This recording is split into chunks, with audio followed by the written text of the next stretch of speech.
How's it going, guys? My name is Jacob Dodenhoff, and this is my partner, Phoenix Cook. We're from Chaotic Creations Interactive. We're a small indie dev studio out of Tennessee, and we're here to give you perhaps a differing perspective on some of the topics that you guys have heard over the past few days.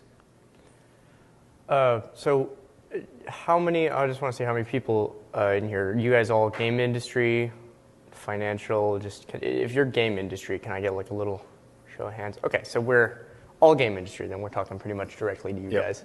Perfect. Okay. Okay.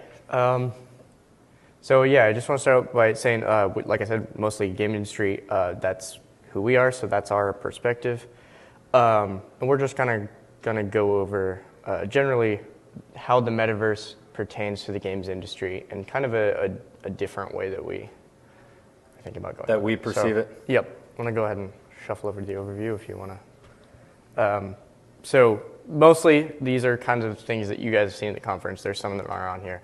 This first category is the technologies that are being developed right now, open source or otherwise, that the industry kind of sees as the building blocks of the metaverse. Things like NVIDIA Omniverse for real-time collaborative workflows, USD for scene interchange, Universal ID, stuff like SSI, other stuff that could be on here is blockchain, just pretty much everything that has been discussed at the conference, more or less so far. So a lot of the stuff that we're talking about has been discussed over the past 2 days at this conference through, people who probably described it much greater than us, so I'm sure you've heard it all before. But we see a problem with the way that the metaverse is, not the way that it's envisioned, but the way that not just the games industry, but industries in general are approaching the metaverse. But as it pertains to the game industry, we don't think that the correct approach is being used right now, and that's that the metaverse cannot be built, which is what's happening. It's that it needs to be a unification of the games industry and the ecosystem that we already have in place. And so we'll be talking about some of the problems with that, some of open source philosophy from our industry and others. And essentially, a lot of people are looking at the metaverse as a concept to be built to bring business into new sectors. And realistically, I feel like we have to go where the consumers are. The consumers that are interested in expansive 3D experiences right now are in the games industry. So at the very least, as a start, as a trial run, the place to go is the game industry. And the only way we're going to accomplish that is by establishing open standards, having these discussions without waiting for the technology to develop, and figuring out how we can work together and figure out what this is going to look like so that we can base the future of the metaverse around how it is actually going to work. So we're going to open with the open source technologies we've talked about. Like I said, Omniverse is a very great platform to allow artists to collaborate in real time. It has huge potential not just for metaverse applications, but that's where it's being sort of focused right now. Omniverse operates off of the universal scene description, which I think a couple people have touched on at the conference so far. It's a scene format that was originally developed by Pixar that allows you to exchange data. A lot of people are calling this technology the HTML of the metaverse because it allows you to transfer scene formats between different applications, kind of like how HTML allows you to transfer web pages between multiple different browsers. However, Pixar did not have the metaverse in mind while they were developing USD, and it's not perfectly suited to the application we imagine for it at the current moment in time.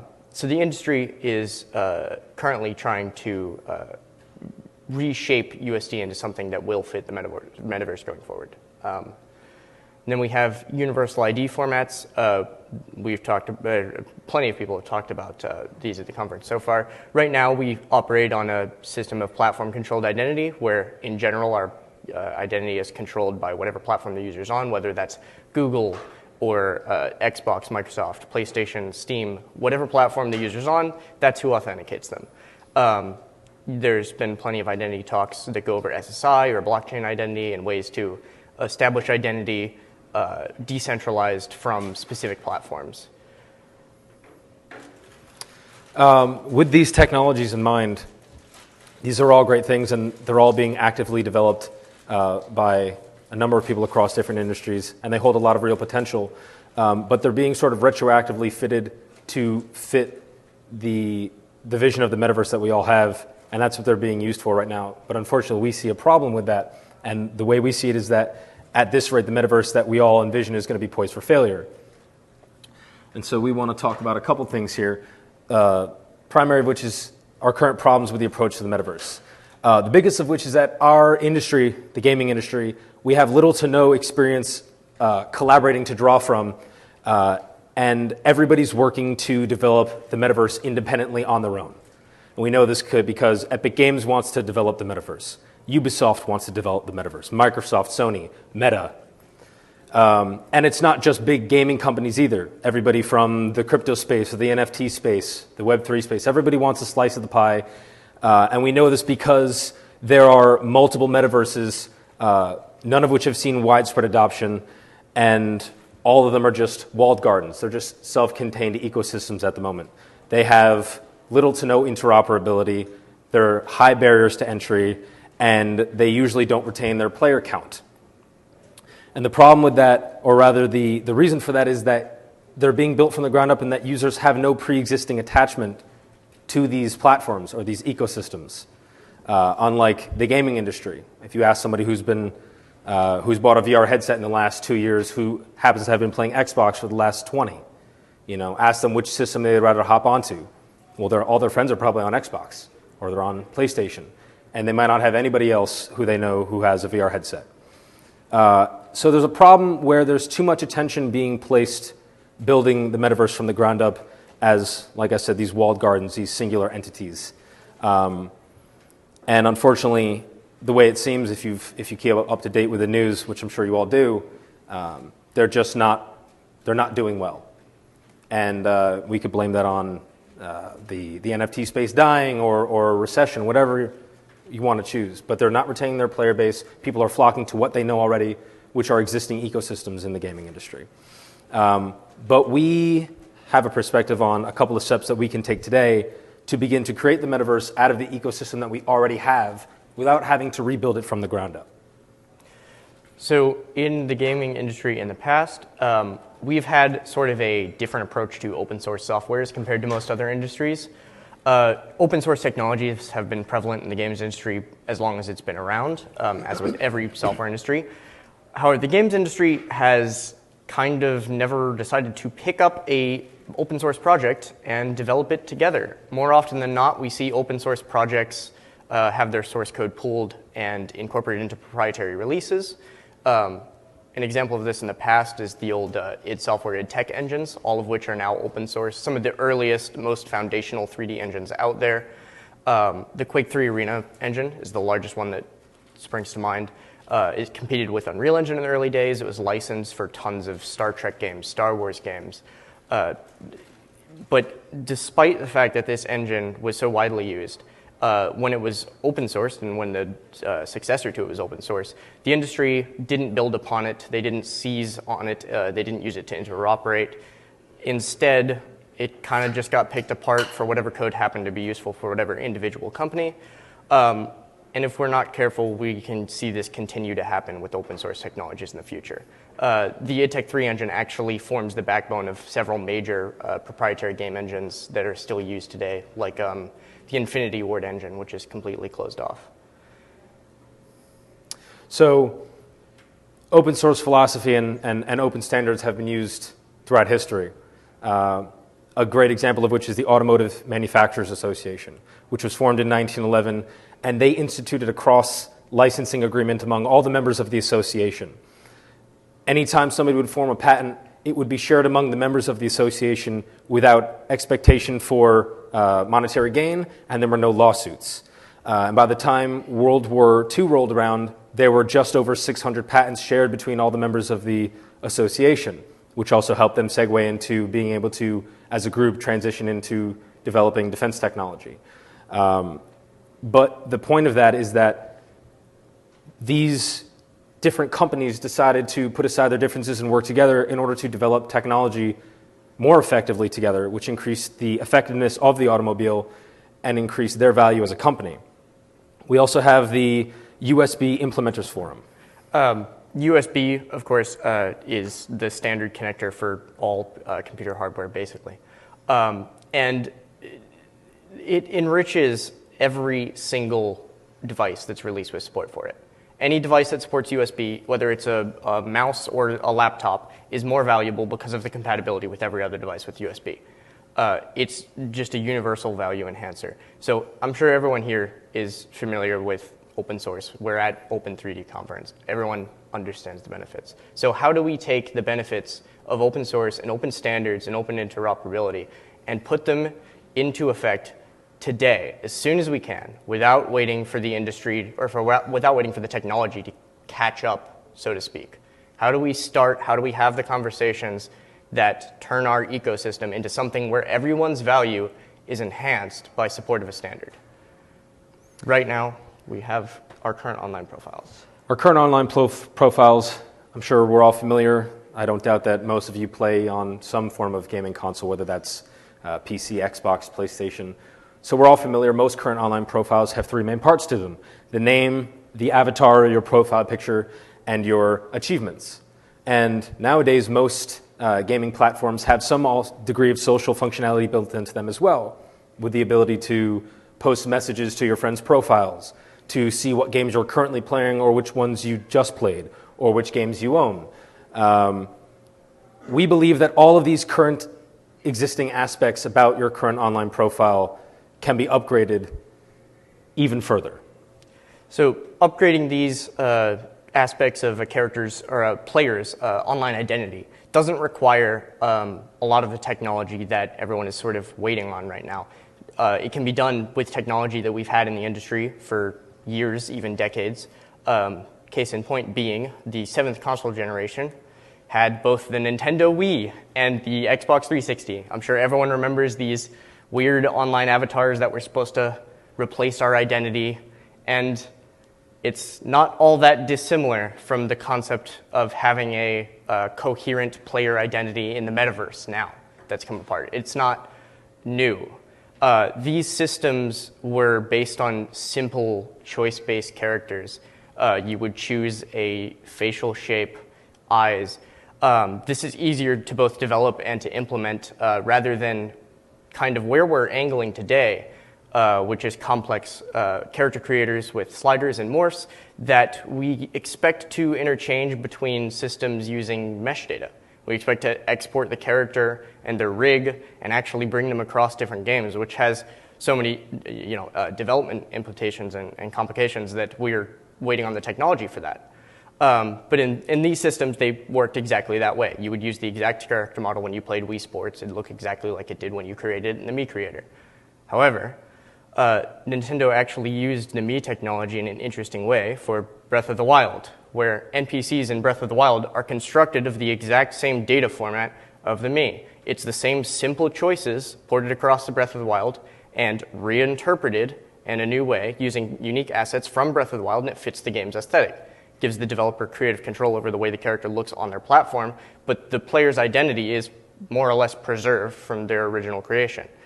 Other implementations have been done mostly in sequels, games like Destiny and Destiny 2, and the Mass Effect trilogy, which allow you to port across characters. But again, the way we're trying to do it right now, based on meshes, these simply ported across the data and put it into a standardized character creator. So where are we going with this? If you standardize the format of a character, if we all agree as an industry on a list of components that comprises a character, is a character eye color, hairstyle, hair color, skin color, body shape, if we agree on these things, we have an easy way to port character appearances between games in an open standard without having to hash out new technology to handle the models. If you want to cover it. We can also take save data and achievements, which are widely available and relatively easy to access through the APIs of most existing game platforms. And this is, we're all not unfamiliar here, where you might have a game with 1 or 2 sequels, where if the developer does something nice, it'll take your save data from the first game or the second game, and it will port it over to the second game. And that might influence events that happen in the second game, or dialogues that NPCs might reference about a choice you made in the first game. and a couple games have done this. The BioWare RPGs Mass Effect and Dragon Age, Metal Gear Solid 5 has done this, and Metal Gear Solid 1 as well, and that did that to more extent through Konami games. Through an ecosystem of specific Konami games. I don't know if anyone knows the specific scene I'm referencing in Metal Gear Solid 1. It's Psycho Mantis reads the content of your PlayStation 1 save data, and he's able to tell what other PlayStation 1 games you've played. And, of course, that sounds novel and like a gimmick, because it was. But if we look at what we're attempting to do with the metaverse, the concept is about bridging experiences together. It's about being able to look at, you played this and you unlocked this, and you can bring that across to this other ecosystem. It's about connecting these things so that the player has some sense of constant ownership of things. And by simply reading save data from other games, if we were to have a interchangeable save data format, which is a lot less complicated than some of the other standards and technologies we're attempting to solve for the metaverse, developers can create content in their own games that's unlocked by other games. If the standard is open, they don't even have to work directly with the developers of those other games to do so. If this standard is open and I can read the save data of a participating game from my game, I can say, hey, you played this game, you completed this metric, you completed the campaign, you get this item in my game. Of course, this opens up a whole can of worms, as if this content is supposed to be inspired by IPs, we have to think about respecting other companies' IPs. But if you look at what we intend for the metaverse, of people being able to bring content across verbatim, this problem is, of course, even greater there. If you want to. Yeah. So we think that, and we're under no illusion here, we think that it might be a bit naive to think that people might be willing to set aside capitalism and their IPs and be willing to be a bit more lenient and flexible with how they offer these interoperable cross-game items or missions or weapons, whatever you want to choose to do with it. But we think that developers implementing content unlocked via other games should, first off, avoid directly infringing that game's IP. That's nothing crazy there. Don't make a one-to-one scale ripoff of whatever game you're influenced by. You should instead attempt to put your own spin on the original. Pretty common sense there.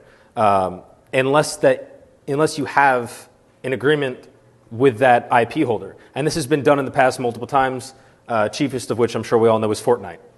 Epic Games works very hard to create they have their original IP, Fortnite, and they work very hard to partner with everybody from comic books to Japanese anime to other video games to movies. These are all very strict IP agreements that they've worked very hard to achieve. But there are other games as well, such as Kingdom Hearts, Soul Calibur, Dead or Alive, Super Smash Bros. And again, most of these are done either in-house or with strict IP agreements. But we do believe that it's possible for developers to create open standards where they can work together to allow these cross-IP collaborations without making such strict IP agreements. But the holders of the original IP should also be aware that when unlockable content in another game happens, that it can also directly increase the value of your games. So this is basically the concept behind the metaverse, is that everyone, it goes back to the USP, is every device that supports this, every device that supports the vast ecosystem of connections between different games is inherently more valuable. If I decide to put my time into, say I play Apex Legends, and I'm feeling a little burnt out on Apex Legends, but I also really like to play another game that happens to have unlocks from progression in Apex Legends, I am more inclined to continue sinking my time into Apex because it benefits me outside of just that game. Everyone gets to benefit from each other's player bases, which, again, is more or less the concept behind the metaverse. Of course, there's more non-gaming applications there, but as focused to the game industry, that is the direction we want to go with it. Microsoft has the game content usage rules, if anyone has read them. They allow fans to make derivative content based on a few set of rules, as you can't use model rips from the original game, you can't profit off of them, things like that. And that same set of rules more or less applies, especially when you realize that any other developer who makes a connection to your game is enriching the value of both your games. So just as a few examples, some things that we've thought about, easy ways, low bar to entry, open standards that we as an industry might develop and might implement. The main point behind them is that they must be permissible enough for developers to easily participate in. It should be easy for them to use them, but the option for them to go above and beyond them to make them even more enriched has to exist as well. So we had just two main ideas here. An example list for standards was height, weight, gender, hair color, eye color, skin color, hairstyle, build, which is your musculature, facial shape and structure, your facial hair. And these are, like the example of Breath of the Wild, these were all parameters that you set for your character. And they're able to be read by a game, in which case it was in-house. The Mii system and Breath of the Wild were both by Nintendo, but they were able to be read and built upon with more extended support, more options. They looked different. They were able to fit the aesthetic of that game, but those parameters were able to be used. And if that was to be implemented as an open standard among the game industry, the same sort of concept would apply. You'd have either, however the industry would decide, a list of choices of what an avatar might look like. Of course, this is a perhaps not as elegant solution as everyone's imagining for the metaverse. Perhaps everyone wants the exact character ported across. For games, it doesn't make sense to rip the creative control of the appearance of every character away from the developers. Certainly not early on in the ecosystem when we need to drive adoption, not just among consumers, but among developers. A simple choice-based system has a much easier development cycle, but is also flexible in how much developers can choose to implement or not to implement. You can skip implementation of height if it's not relevant to your game.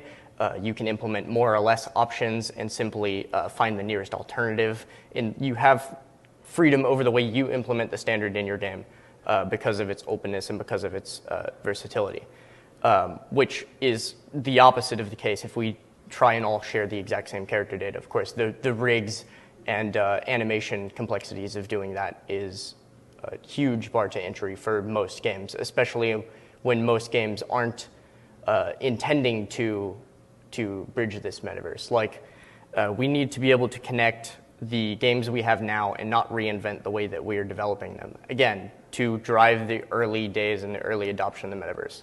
Because we do not need the technologies that are developing to get started.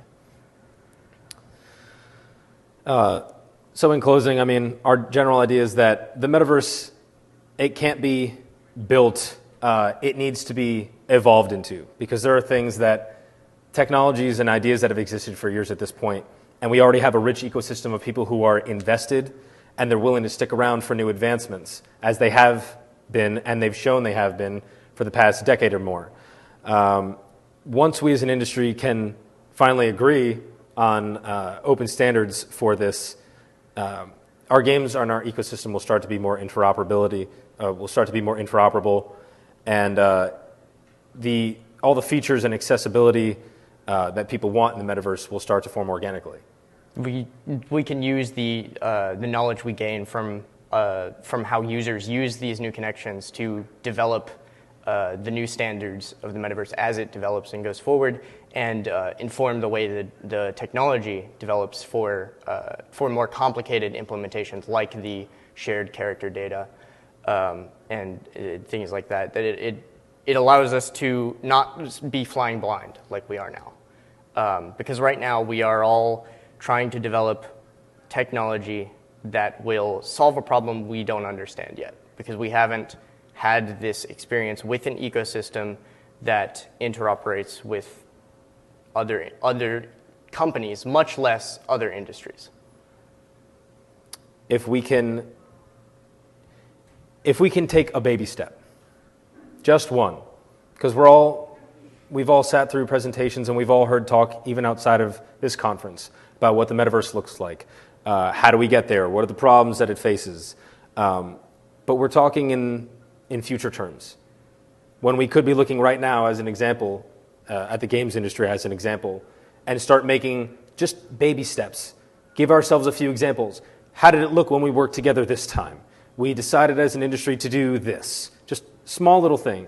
If we can get that, just that example, rather than bringing any good open source engines or ideas, standards, and bringing them in-house and making them proprietary.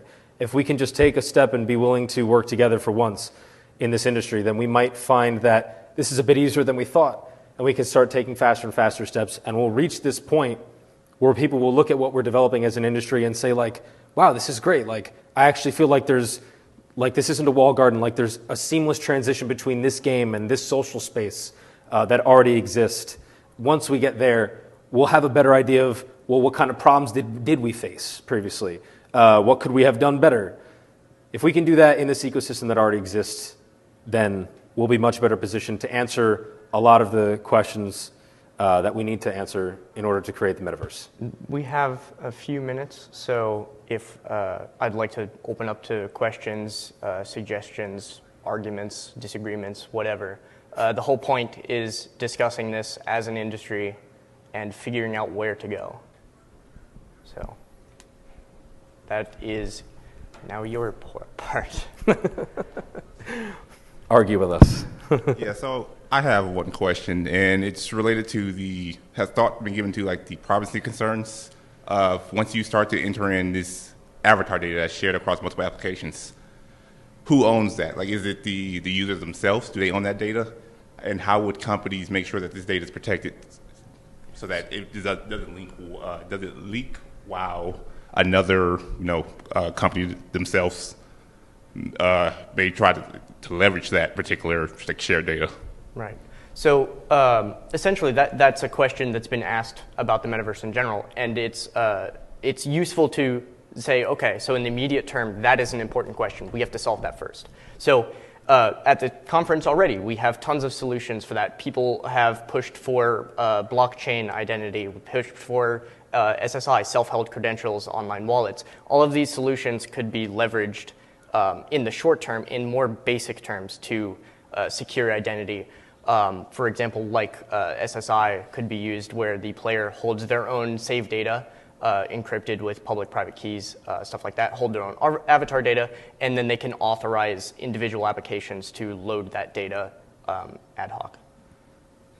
So it would be up to the player essentially whether or not they choose to let a company access that data or not. It would be held by them. They wouldn't be able to get it off the bat. It would be their choice whether or not they want to release that data to them in order to further their experience within the ecosystem. And then, if you want to. So first of all, bravo for, I think, suggesting some concrete things for the metaverse. I think it's the first thing I've heard maybe ever.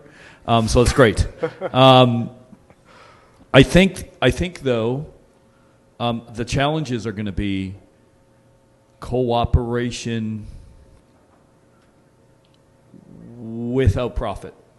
Yeah. And so, having been in the industry for 30 years, it's just a shark pit. And having companies, and I think that's one of the biggest, frankly, one of the biggest hurdles of open source. Open source with the gaming community, they're almost oxymorons right now, and even overcoming those challenges. So I really think you guys are going in the right direction, but these are very big problems. And what's your sort of thoughts on how you overcome what I would call these cultural foundations of how the industry works versus sharing like this?